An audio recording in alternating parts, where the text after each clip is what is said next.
I just took that SW1500 off the track and put this steamer on. This engine has not yet been added to this remote, so let's add it. By the way, adding engines like this is something that you only have to do once. You do not have to do this every time you run your trains. Once you add the engine to the remote remembers it. Since we're adding an engine, press the green ENG button. This is what you'll see next, a list of active engines with letters above the S1, S2, and S3 keys. Press the S2 key, where you see the S/U, which stands for Setup.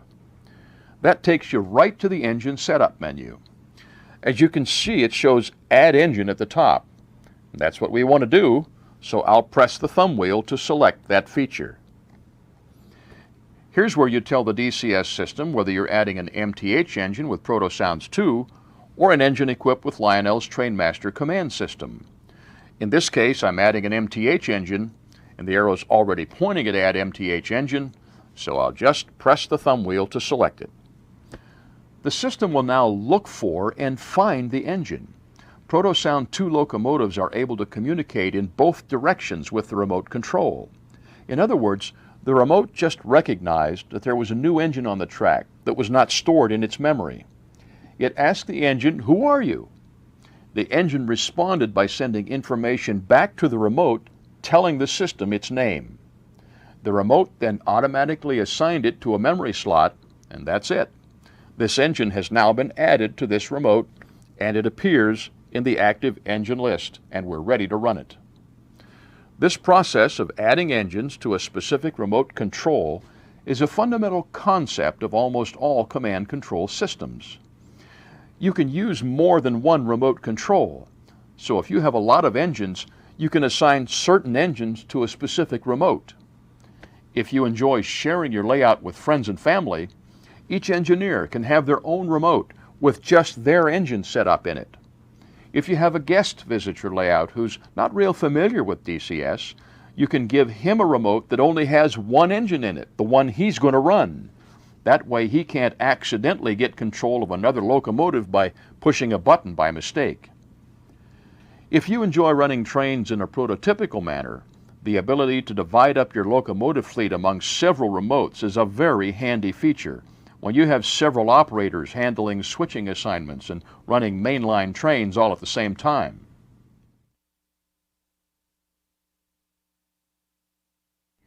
DCS uses another concept of almost all command control systems, and that is the use of a programming track. If you have more than one Proto-Sound 2 locomotive on the track when you try to add a new one, the remote may have trouble finding the new engine. Things work much better if you have a programming track. Now, this is nothing more than a section of track that can be electrically isolated so that the DCS system sees only the new engine and not the others. It can be a separate piece of track where you put the engine to add it to the system before you run it, but then you've got to handle the engine twice. Once when you put it on the programming track, and again when you put it on the track on the layout. With a big, expensive articulated steamer, you may not want to do that. To avoid handling a locomotive any more than you have to when you add it to the DCS system, you can make a programming track that's part of your layout. In fact, it could be right on the main line if you want it to be. Here's Jim Barrett, O-Gauge Railroading's backshop foreman, to show you how to make a programming track. Thanks, Rich. What I'm going to show you here is how to make a programming track right in the middle of your main line. All you have to do is isolate a piece of the center rail in the main line and feed it a little bit differently than what you're used to. We're going to create a simulation here using 3 pieces of MTH track. And what we're going to do in this case is bend back the center rail contacts so that the center piece of track right here is electrically isolated from the rest of the layout. Using MTH's terminal block, we're feeding the terminal block from the transformer here, and then these two, this one and this one, are coming from the terminal block. This isolated track in the middle is coming from a switch. For this purpose, we're using a good Gardner-Bender double pole, double throw switch. I've used this switch in a number of situations, and it does a good job of getting the digital signal and the power to the track. You'll need to do a little pre-wiring to this switch. Electrically, make a jumper from the center contact to the end contact on this double pole switch, and do it on both sides the way you see it here. Once this is done, connect the wires from the terminal block to the opposite end of the switch from the jumpers, like this. From the other end of the toggle switch, where the jumpers are soldered, connect the wires all the way down to the isolated part of the main line that you're going to use for a programming track. In our demonstration, it'll be this center piece of track right here. In other words, the programming track is jumpered around the switch. It doesn't go through it. To demonstrate how well this works, we'll apply some power to the center contacts on this switch. And all three of the lock-ons are lit because we're feeding around the switch to the center piece and through the switch to the terminal block for the rest of the layout. Now this is your normal operating mode. You may want to label the switch run when it's in this position. When you're ready to program an engine, all you need to do is flip the toggle switch the other way and look what happens. Only the lock-on for your programming track is lit up. All the rest of the layout is disconnected, so you don't have to take all the other engines off the track. So we might want to label this side of the switch program. So in this position it's program, in this position it's run. Make a long enough isolated section that your programming track will take care of the largest engine you could possibly put on it. And remember that that programming track is where you'll put the engine the first time you put it on your layout so that you can recognize it in the DCS system. If you use Gargrave's track or Atlas or some other kind of track like that, you can create a programming isolated center rail by making a cut with a Dremel tool all the way through the track so that you have a gap in the center rail. And then make that section long enough to accommodate the largest engine you're going to use. If you're using multiple channels on your TIU, turn the track power off to all the other channels except the one that you're using for the programming track. This could be as simple as just winding the handle down on a Z4000 or a ZW, or if you have a Lionel Powerhouse, just simply turn it off. The programming track won't work properly unless you do this. And that's all there is to making a programming track anywhere on your layout that you'd like to have it. And now, let's go back to Rich. He's going to show you some more things about DCS.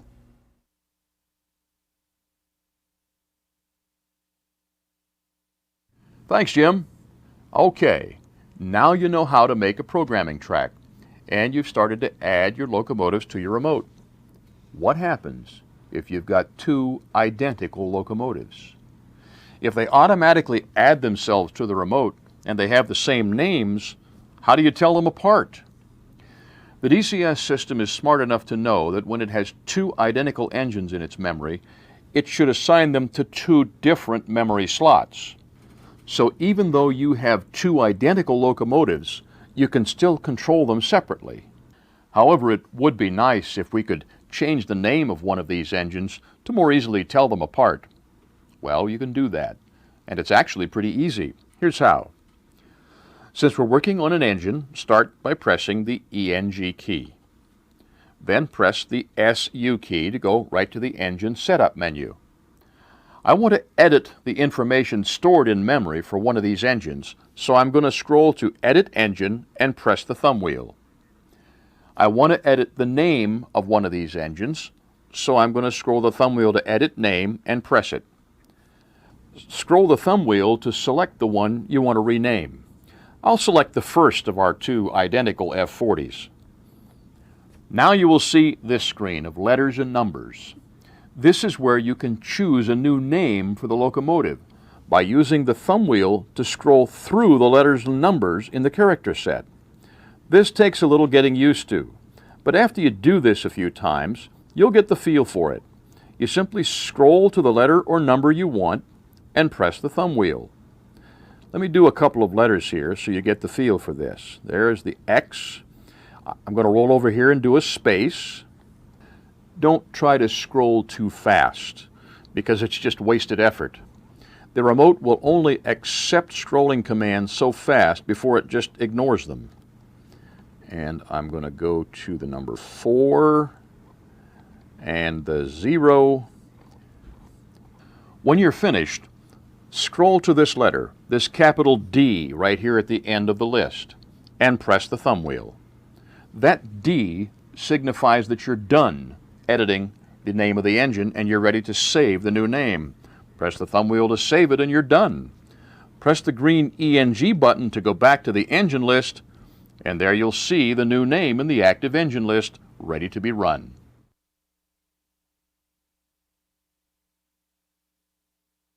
All right, now that we have this locomotive set up in the remote, let's use it to explore some more features of DCS. There are some neat sound features in Proto Sound 2 locomotives, so let's take a look there first. Many of the special sounds can be played by pushing these soft keys. For example, SFS means a forward whistle, which is 2 shorts. SRS means a backup whistle, which is 3 short blasts. You can rearrange the order of the soft key display to suit how you want to use them.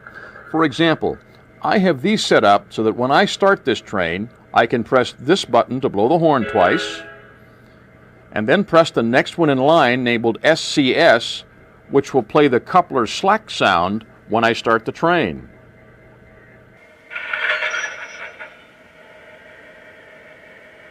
There are lots of little extra sounds like this in DCS. Now here's how to rearrange the soft keys to suit your preferences. The S5 key will have an arrow above it like this. Press that arrow until you see this display with the word More above the S4 key.